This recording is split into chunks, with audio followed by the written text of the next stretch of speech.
जति अगाडि प्रिपरेसन गर्छ त्यति फाइदा। जति पनि एस्पिरेन्ट्सहरू हुनुहुन्छ उहाँले प्रिपेरेसन त ठिकै छ एउटा फ्लोमा स्टार्ट गरिहाल्नुहुन्छ, अब पढ्नुपर्छ भनेर चाहिँ अब थाल्छ, धेरैजनाले थाल्छ, बादमा गएर के हुन्छ डिस्ट्र्याक्ट हुन्छ।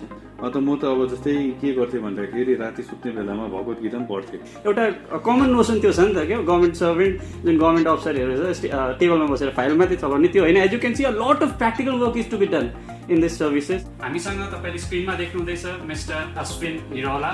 ही has cleared state civil services undersecretary in 2017 र उहाँले 2017 मै गेट एक्जाममा जुन अल इन्डिया र्याङ्क 394 उहाँले हासिल गर्नुभएको छ।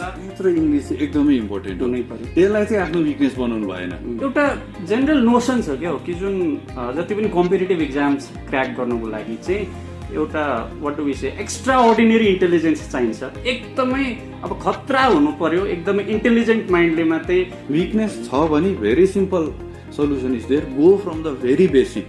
अन्त बेसिक तपाईँले कभर गर्नुभयो भने साह्रो क्वेसन त बिस्तारै बिस्तारै भइहाल्छ, इट टेक्स टाइम। हजुर हुन्छ। अन्त एकदमै साह्रो क्वेसन छ भने कसैले पनि सक्दैन, सिम्पल हो त्यो। अब एउटा च्याप्टर पक्रेको छ भने चाहिँ त्यसमा चाहिँ पुरै गहिरो गयो, त्यसको भएको नभएको क्वेसन सल्भ गर्यो, अब इक्जाममा आउँछ आउँदैन त्यो मतलबै छैन, त्यो एकदम क्या सल्भ गर्नुमा लागेको छ, कि नगरेको गरेको। कस्तो कस्तो बुक सजेस्ट गर्नु भएको छ भन्दाखेरि चाहिँ कम्ती पढ्दै बेसी क्वेसन्सहरू सल्भ हुने, 4टा अप्सन पनि सेम, त्यो क्वेसन पनि सेम, त्यो राइट अप्सन चाहिँ डीमा थियो, त्यो धरि के चाहिँ पढ्नु भन्दा पनि इम्पोर्टेन्ट चाहिँ के हुन्छ, के चाहिँ नपढ्नु। राइट किनकि इन्फर्मेसन धेरै छ, कन्टेन्ट धेरै छ, and we have limited time.